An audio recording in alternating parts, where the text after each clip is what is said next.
Hello, Kenny, Fire in the Hole here again. I want to go over some of the aspects of the 4-inch mechanical, try to explain some of the mechanics of it, how it's built, why we come up with it, how it works. One of the things I think everybody's starting to not understand is, I want to show you the blades here. We make one blade and turn it around on each other. I want to show it to you here first. It's sharpened all the way down, all the way to the point, from one point to the next. Okay? And the reason these blades are so tough is they're actually like little mini knives. Okay? They're 50 thousandths thick, 200 thousandths wide.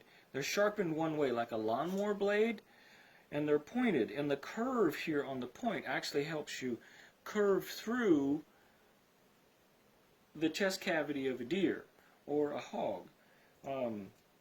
And they're really tough. If they're going to do all the work, they got to be extremely tough.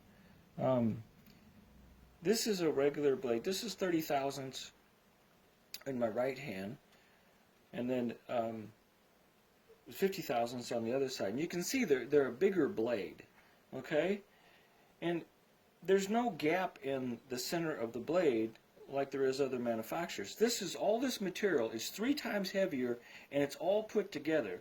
So that makes this more of a knife than it does a blade. And what it does is it stabs into the animal. This is the leading point. This is what does the work.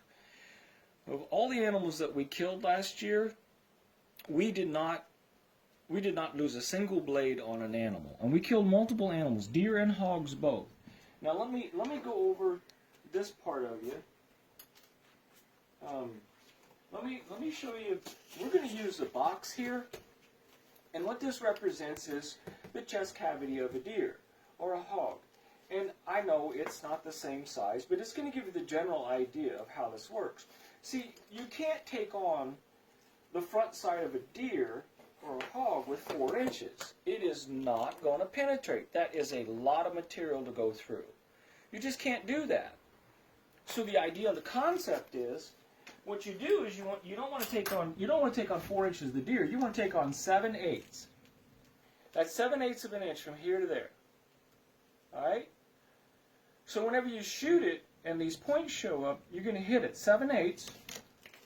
And what you're going to do is, whenever you enter that chest cavity, the rubber band that holds it here is going to slide back on it. And as you shove it in, it's going to expand. When it gets in your chest cavity, it's expanded. That's how it's going to go through your animal. Alright? I'll show that to you once again here. You're going to hit it 7/8, and you're going to slowly expand. So when it comes through, it's all the way open. It's going to open up. It opens up every single time. This mechanics has to open. Every time I do it, it's going to open. As many times as you want to do it, as many times as you want to shoot this broadhead, it's going to open. It has to open. And the reason it has to open is because of the design that I did here. I'll go back through it once again. You open it up like this, and the two blades come together and make a point. That's a cutting point. The whole surface here is cutting. There's not a single aspect of this broadhead that does not cut once it hits an animal. All it does is simply move out to the side. They just move out to the side. So take a look at it. I know it's a different design. I know it's kind of weird and wacky and stuff.